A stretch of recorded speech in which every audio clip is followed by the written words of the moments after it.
Human excretion क्या होता है हमारे पास? एलिमिनेशन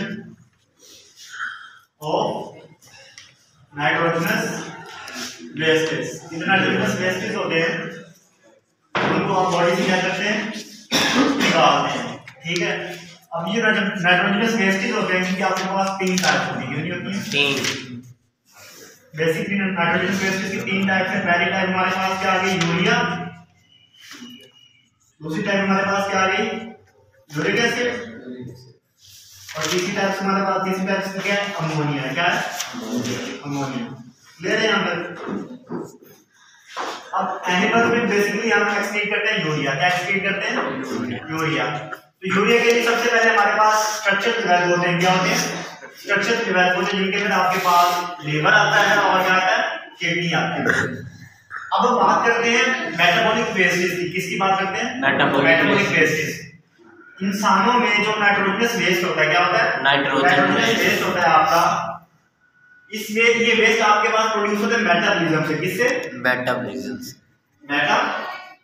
आपको पता है आपकी बॉडी के अंदर मेजर मेटाबॉलिज्म में ही है। क्लियर है? इसके अंदर ब्रेकडाउन हो रही है, फॉर्मेशन हो रही है मॉलिक्यूल्स की। एनाबॉलिज्म मतलब combination of small molecules, catabolism मतलब breakdown of larger molecules into smaller molecules। Clear है यहाँ तक? अब जो मेटाबॉलिज्म के जरिए आपके वेस्टेज प्रोड्यूस होते हैं उनको क्या कहते हैं? Metabolic wastage. क्या कहते हैं? Metabolic wastage. क्लियर है? आपके पास जो पहला वेस्ट आता है यूरिया। क्या है? यूरिया किससे प्रोड्यूस होता है आपके पास? प्रोटीन से।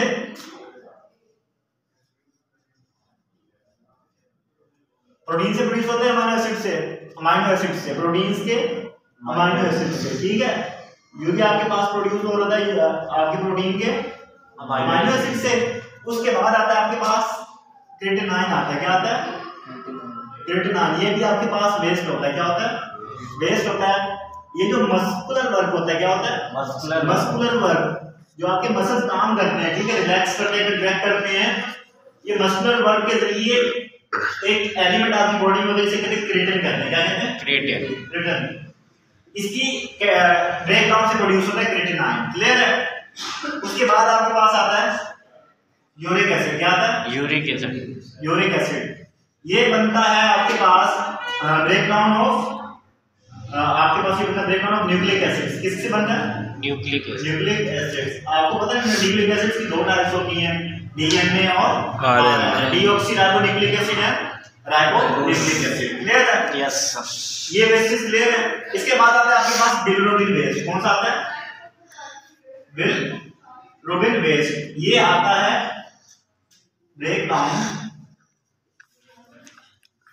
Of haemoglobin. किसकी ब्रेकडाउन से? ब्रेकडाउन ऑफ हेमोग्लोबिन से। और ये एंड प्रोडक्ट होती है आपके पास किसका? ग्लाइकोलाइसिस का। क्या होती है? ग्लाइकोलाइसिस के एंड प्रोडक्ट से आपके पास बिलिरुबिन आ रहा होता है। क्लियर है यहाँ तक? ये वेस्टेज है, इनको बॉडी से निकालना होता है बाहर। और ये सारे वेस्टेज क्या कहलाते हैं? Metabolic wastage. ठीक है, ये नाइट्रोजनस वेस्टेज भी कहते हैं इनको और मेटाबॉलिक वेस्टेज भी कहते हैं। क्लियर है यहाँ तक? Yes sir. अब अगर हम बात करें हमारे जो ऑर्गन्स हैं ह्यूमंस में, जो एक्सक्रीटरी ऑर्गन्स हैं, उसके अंदर दो ऑर्गन्स हैं मेजर जो कि एक्सक्रीशन में इन्वॉल्व होते हैं। किसमें इन्वॉल्व होते हैं? एक्सक्रीशन। इन दो मेजर ऑर्गन्स में सबसे पहले आपके पास क्या आता है? लीवर। लार्जेस्ट आपके पास ऑर्गन है एक्सक्रीशन के अंदर। क्या है? लीवर है। इसका बहुत बड़ा रोल है आपके पास एक्सक्रीशन में। वो किस तरह? ये एसोसिएटेड होता है आपके पास दो ग्लैंड के साथ। इन दो ग्लैंड के साथ एक होता है आपके पास स्वेट ग्लैंड, ठीक है, और दूसरा होता है आपके पास सेबेशियस ग्लैंड्स। क्या होते हैं? Sebaceous glands. क्लियर है? अब आपकी बॉडी के अंदर जो वेस्टेज प्रोड्यूस होते हैं क्या होते हैं? वेस्टेज प्रोड्यूस होते हैं। उन सबको पहले डिटॉक्सिफाई करना। क्या करना? डिटॉक्सिफाई करना। उनसे जो हार्मफुल कंपाउंड्स होते हैं, जैसे कि हमने पहले भी पढ़ा था, क्रिएटिनिन हो गया आपके पास, एलेक्ट्राइन हो गया, xanthine हो गया, वो सारे जो आपके पास डेंजरस कंपाउंड्स हैं इनको लीवर रिमूव करता है वेस्टेज की फॉर्म में। ठीक है, अब ये एसोसिएटेड होते हैं दो ग्लैंड्स के साथ, स्वेट ग्लैंड्स और सेबेशियस ग्लैंड्स। ठीक है, सीबम होता है आपके पास, ये आपके पास स्पेसिफिक आपके पास होता है सब्सटेंस होता है जिसके अंदर साल्ट्स होते हैं और नाइट्रोजनस वेस्टेज होती है। क्लियर है? उसके बाद स्वेट के अंदर आपके पास साल्ट्स भी होते हैं और वाटर भी होता है जो कि आपकी स्किन से रिलीज हो रहा होता है। ठीक है? लीवर का काम ये होता है कि सबसे पहले ये प्रोसेसिंग करता है। क्या करता है? सबसे पहले प्रोसेसिंग करता है आपकी बॉडी के अंदर जितने वेस्टेज होते हैं तो पहले ये एक्सक्रीट करता है। इसके बाद आपके पास जो रिमेनिंग मटेरियल होता है वो जाता है किडनी के पास। वहां पे मजीद आपके पास क्या होती है? फिल्ट्रेशन होती है। आपको पता है तकरीबन 99% आपकी जो है रीअब्जॉर्प्शन और रीफिल्ट्रेशन होती है किसकी में? आपके पास कन्वोल्यूटेड टिब्यूल्स होती है जिसमें हमारे पास डिस्टल भी आता है और कन्वोल्यूटेड टिब्यूल्स भी आती है। उसके साथ आपके पास एक ग्लोमेरुलस होता है और एक आपके पास क्या होता है? बोमेंस गैसेस। आप लोगों ने फर्स्ट ईयर में पढ़ा होगा। Yes sir. क्लियर है यहां तक? तो अब सबसे पहले हम ये देखते हैं कि स्वेट ग्लैंड का काम क्या होगा? Sweat production. सेबेशियस ग्लैंड का क्या काम होगा? Sebum production. ठीक है? दोनों क्या करेंगे? आपकी बॉडी को होमियोस्टैसिस मेंटेन करेंगे। बॉडी को इंटरनल टेंपरेचर जो है उसको क्या करेंगे? मेंटेन करेंगे ताकि आपकी बॉडी के अंदर कोई भी डिसेबिलिटी ना आए। यहां तक क्लियर है? Yes sir. अच्छा, नेक्स्ट है हमारे पास यूरिनरी ब्लैडर है। क्या? यूरिनरी ब्लैडर या यूरिनरी सिस्टम है जो आपके पास एनिमल्स के अंदर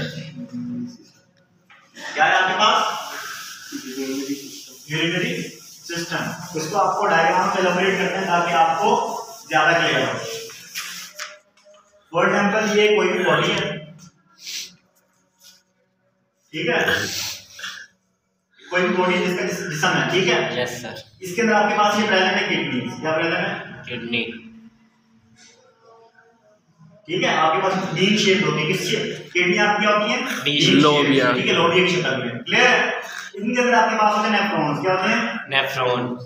नेफ्रॉन्स क्या होता है? Structural function unit of kidney. ठीक है? जैसे सेल क्या होता है? बेसिक स्ट्रक्चरल फंक्शन यूनिट होता है लाइफ का, वैसे ही होती है आपके पास। यहां तक क्लियर है?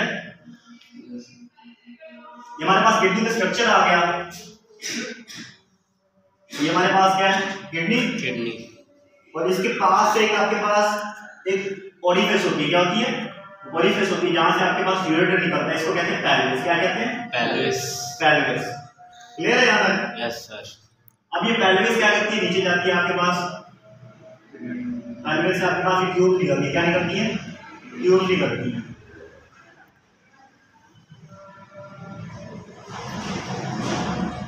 इन ट्यूब्स को हम क्या कहते हैं? यूरेटर। क्या कहते हैं? यूरेटर। ये वो नाली होती है जो कि किडनी से वेस्टेज को कहां पे लेके जाती है? यूरिनरी ब्लैडर के अंदर। किसके अंदर? यूरिनरी ब्लैडर के अंदर। यहां पे आपके पास होता है यूरिनरी ब्लैडर। क्लियर है? Yes sir. इसे यूरिनरी ब्लैडर भी कहते हैं और रेक्टम भी कहते हैं। ठीक है? अब ये यूरेटर इसके अंदर आके खाली होते हैं वेस्टेज वगैरह को लाके। ठीक? यहां पे खाली होने के बाद आपके पास क्या होता है? एंडिंग होती है। क्या होती है? एंडिंग होती है। इसको कहते हैं हम यूरेथ्रा। क्या कहते हैं? यूरेथ्रा। और ये क्या हमारे पास? Urinary bladder.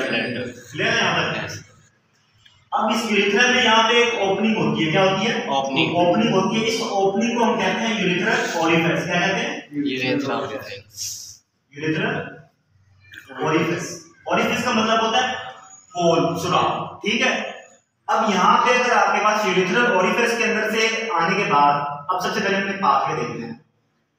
हमारे पास फूड आया, फूड की डाइजेशन हुई। डाइजेशन के बाद उसके फिर आगे क्या होती है? फिल्ट्रेशन होती है, रीअब्जॉर्प्शन होती है। जो मटेरियल रह जाता है जो स्टमक एब्जॉर्ब नहीं कर पाता है, इंटेस्टाइन एब्जॉर्ब नहीं कर पाती है, वो फिर किडनी के अंदर हमारे पास होते हैं नेफ्रॉन्स।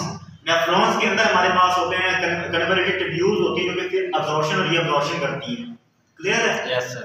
अब यहाँ से वेस्ट आता है, किडनी से निकलता है, रेनल पैथवे से गुजरता था, किसमें आता है? यूरेटर में। यूरेटर से आगे खाली होता है यूरिनरी ब्लैडर में। यूरिनरी ब्लैडर से यूरेथ्रा में जाता है। यूरेथ्रा से आगे यूरेथ्रल ओरिफिस होता है, वो सुराख होता है। ठीक है?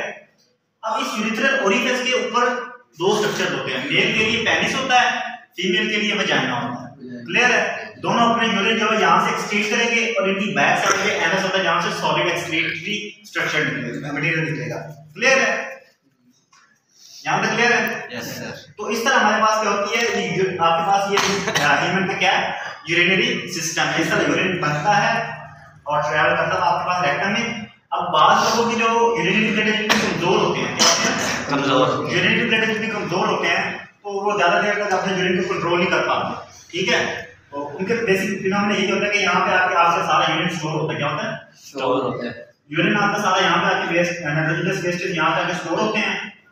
जिनका यूरिन स्ट्रॉन्ग होता है वो क्या करते हैं, स्टोर कर लेते हैं, जिनका वीक होता है वो स्टोर नहीं कर पाते। ठीक है। और इसके अलावा जो हमारे पास किडनी स्टोन होते हैं, क्या होते हैं?